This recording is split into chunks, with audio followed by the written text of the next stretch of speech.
Okay, peeps. So, here's another short. Um,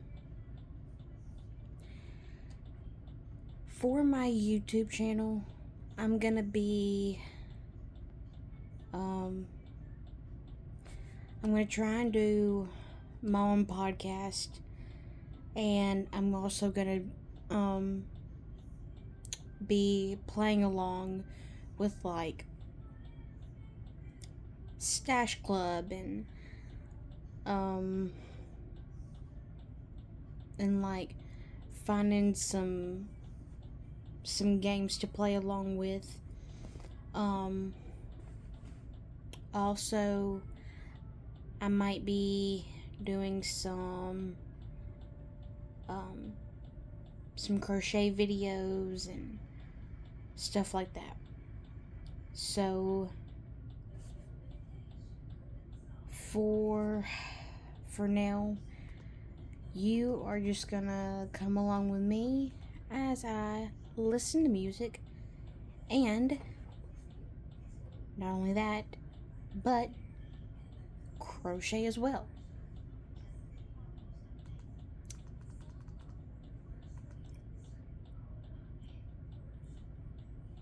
Or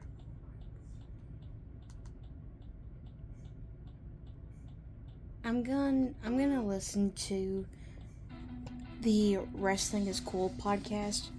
If you don't know the Wrestling is Cool podcast, that is hosted by Mr. Santizak and Mr. Sancho.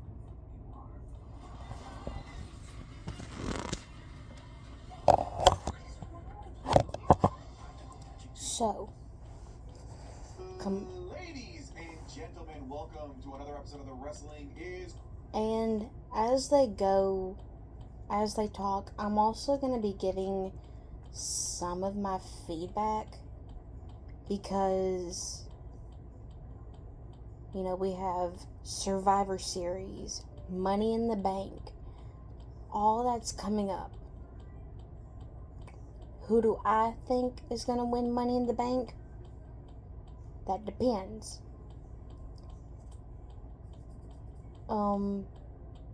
From 2023 to 2024, I thought LA Knight, I thought he was gonna win Money in the Bank those 2 years, and he did not. But anyway, I'm gonna listen to the Wrestling is Cool podcast, and like I said, as they go along, I'm going to be giving my feedback on some of this while I crochet. Cool podcast, the coolest wrestling podcast on the planet. I'm Santi, that's Sancho. And Sancho, may be the one to present to you that we may just be in a renaissance in the WWE. A stretch of WWE that hasn't been so good in a long time, since dare I say 2024. So much so that it's got you feeling all kinds of good out here mogging me, out here doing the Rizzler, out here, some might say, feeling yourself. Sancho, how you been? What can I say? The Glaze Factory's at an all-time high. We're dugging all the way down the track, brother. Things are looking up, dude. For the longest time, I've said Solo has it. Look at what he has. He's up there. People getting big pops. LA Knight standing over Roman Reigns. Hello?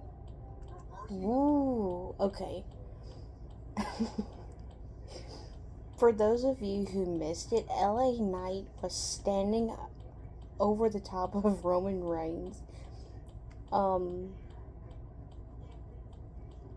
I didn't really catch the episode of Monday Night Raw,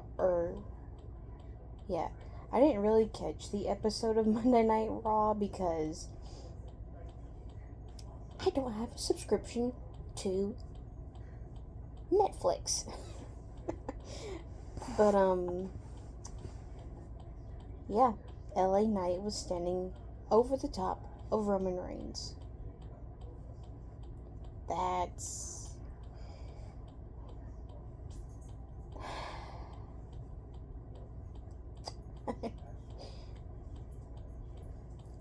What?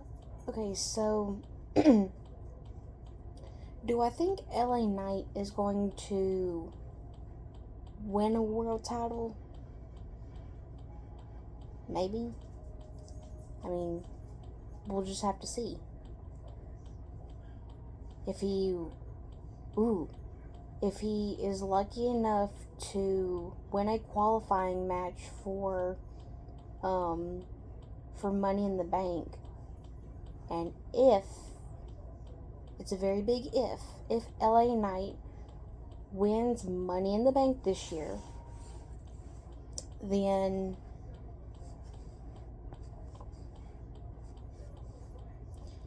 do I think he might cash in on Roman?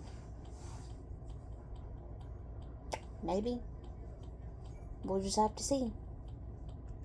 Superman punches a BMT throwing down his Walmart watch. He goes, there, I got 10 of those? Oh, dude, that segment was genuinely fantastic. Am I overreacting in saying that is, I think, by a long shot, the best Bloodline segment since WrestleMania 40? I can't think of a better one since WrestleMania 40 than that one.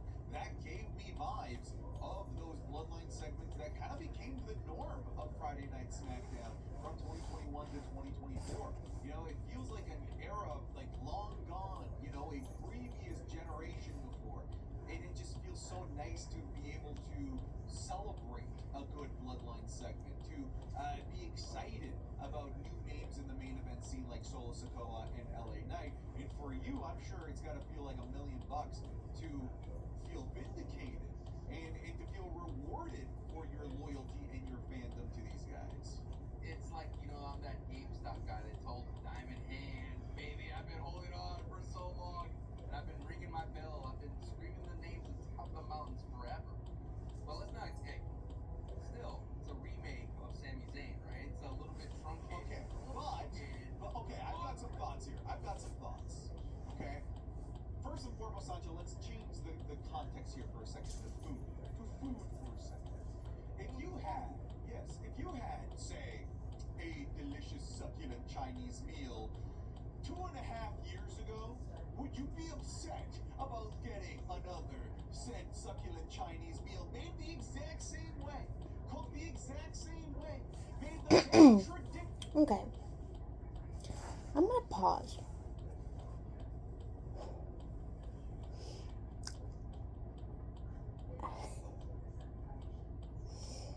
I'm gonna pop the bubble. Okay? I don't like Liv Morgan. Mm-mm.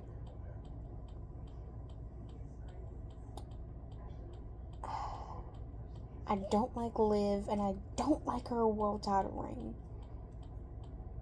Yes, did she successfully defend her title at SummerSlam against Io Sky, the Queen of the Ring winner? Hello?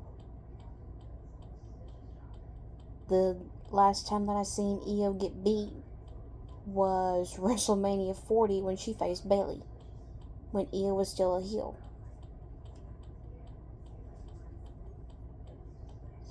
But other than that, no. I do not like Liv's title reign.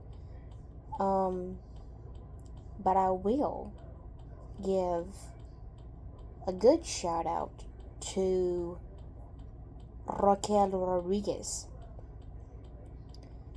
I think Raquel has been a amazing has been an amazing IC title holder so far. Ooh, but man, I'm gonna bite the bullet and I'm gonna say it. So the women's Money in the Bank. If Roxanne Perez wins the women's Money in the Bank and she cashes in on Liv, oh baby, that is going to be fun. I'm so waiting on the day that I'm waiting for the day when Raquel and Roxanne turns on Liv. I just want Roxanne Perez to break away and be her own star like she was in NXT. So, I guess we'll just have to see there. Way, and it tasted just as good as it did 2.5 years ago. Would you be upset about eating another succulent Chinese meal after all those years? Or do you? Yes, I like Chinese food. Oh, I can't have the same food again. I can't wear the same dress. Because I wore that dress to a wedding 3 years ago. Are you that type of person? Reminds me of Ratatouille, and you eat that bite, and you get reversed back. There you go. Back to the good times. But I would agree, dude. This is what the Bloodline's at its best, when everybody seems to be operating at all cylinders, and when you have a black sheep like a Solo Sikoa, which I thought it would be later down the road. I thought we'd be here after like 3 weeks of Solo being tortured and abused by the Bloodline. But I just like that there was some good physicality into it. There was some violence into it. You felt for Solo. Him stomping out his $500 glasses from Roman. Like, Roman was peak mafioso at the same time. And then you have the whole swirling thing of it. Cinema, Santi. And you know who you can thank? The Glaze Factory, baby. Everybody, every one of the Wrestling School fans, even the haters, had to say, damn, Sancho was right. I do not. Hey, I'm with you, brother. I am happy to say that you were right, and that I'm happy to say that I'm proud of you for sticking out that long. And maybe this is an example to set for Finn Balor fans. Hey, it's somewhere around the corner, brother. Hey, Somewhere around and the corner. Finn Balor, Keep your head up high. everyone that was calling Finn Balor Pin Balor, how about you call him Win Balor? He beat Tama Tonga. No, not Tama Tonga. Tala Tonga. He beat Tala Tonga. Clean. No help. No interference. Nothing. And there. I don't like Sami Zayn. Never have. I didn't like him when he was in the Bloodline. Did I like it when he turned on Roman? No.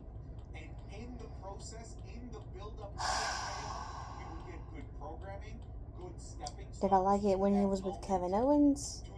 Yes. Do I like that Sammy and KO are still kind of friends? No, I don't. But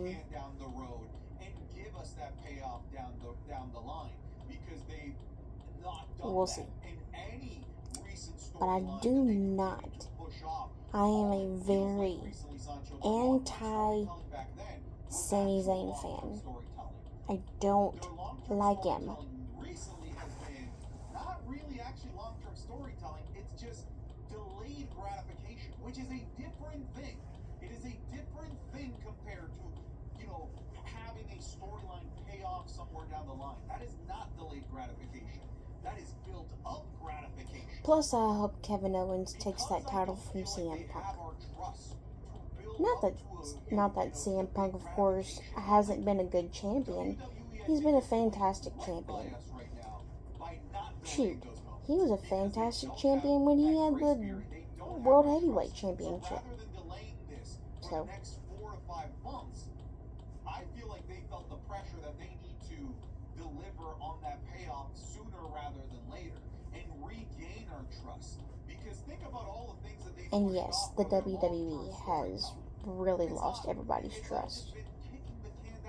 I do not disagree with that. Somewhere else down the line at a bigger show That's been WWE's MO.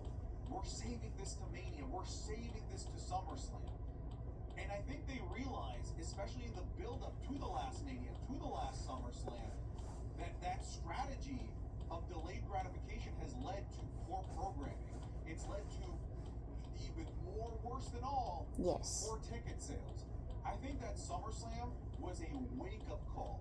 That they barely were able to fill out, a bit less than half I of the liked stadium that they probably wanted to do the entire this SummerSlam 75,000. this I year. think they realized that I this think delayed this gratification year's strategy SummerSlam simply was does not work anymore. fantastic. That this grace period that they had where they could charge us a I ton of money, liked seeing Nick Aldis in the ring, somewhere down the line. We're not buying that anymore.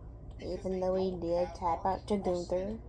And I think they need to gain our trust back by giving us the payoff Anyway, to the big I moments felt like when it Nick makes Aldis sense as gave it his opposed to best dancing at hands down the ring SummerSlam, like they were before. and he long-winded did speech, not but I hope disappoint that makes sense. when I think he that it's was part of on the reason the why Chris I Van want Vliet podcast.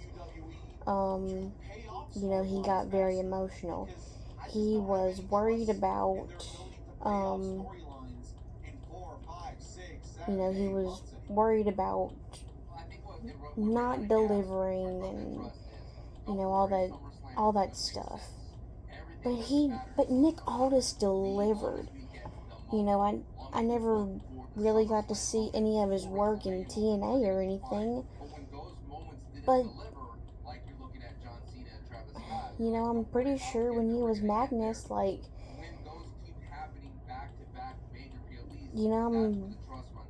he was good when he was Magnus. And I think, I would really like to see Nick Aldis back in the ring. Maybe him versus Sami Zayn. I would like to see Nick Aldis get a win over Sami. I just don't want another Nick Aldis Gunther feud. I don't want that. I'll say this too, But we're yeah. gonna focus here on the bloodline stuff. I don't want to deviate, but it's not just And I this do not where they're like the "Here you go, bloodline stuff here it is." It's right Braun now. Breaker and I Uncle Kenny. don't. Dude, that is the type of I'm feud waiting that for the WWE, moment like, when 2 months ago would've been like, Zilla that's makes for WrestleMania. his That's for SummerSlam. We're gonna keep it makes his as long in-ring as we WWE can. debut. Kick the can down the road. For those of you who may not know who Zilla Fatu is, Zilla Fatu is the son of the late, great Umaga.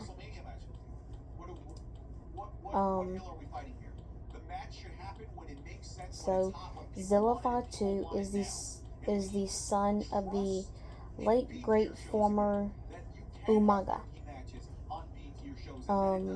I got to see some of Umaga's work, and that was genuinely fantastic. I got to see him versus John Cena. I got to see Umaga versus a lot of people. But R.I.P. Umaga. You're truly still missed to this day. You want to know why? Because it makes sense. Because it's in Toronto. It's Kevin Owens' home country. Otherwise, they would have been like, yeah, that's Survivor Series War Games. That's Royal Rumble. But they're now in a position where they don't have the fan trust to string us along.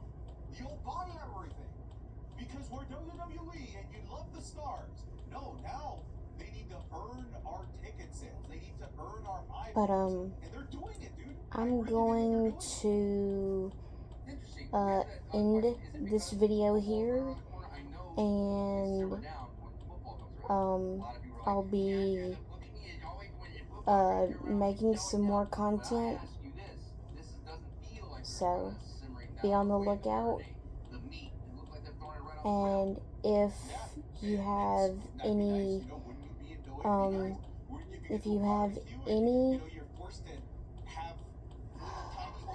any game suggestions or anything, or if you want to send me a game to play, So we're getting the meats, and it's great. Is this another kind send of it like to social media? my email down in the description below. Extension, attention spans. And if you want to send me fan mail, that's good. That's fine. Just DM me on Instagram or Snapchat. Okay. Peace. I think Oh, John Cena retirement one more thing. the big one, for sure. Ring that bell for notifications. Like, subscribe, and comment. And hit that notification bell so you'll be notified every time I post a new video. Bye bye. Get out of here.